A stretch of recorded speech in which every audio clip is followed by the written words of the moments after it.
வெண்பருத்தி நூலெடுத்து வாய் வெடிச்ச பூவெடுத்து நான் அணிஞ்சிட தொடுத்து வச்ச நடினமான மாலை இது.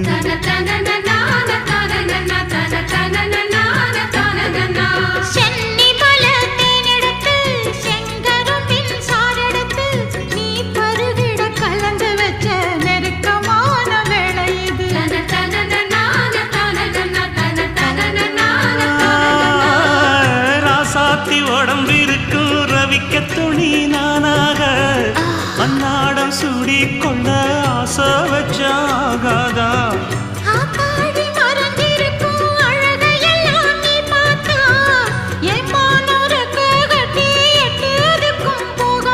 அடிச்சீனி சக்கரையே எட்டி நீயும் நிக்கிறியே நான் ஏங்கி ஏங்கி பார்க்கிற போறான்.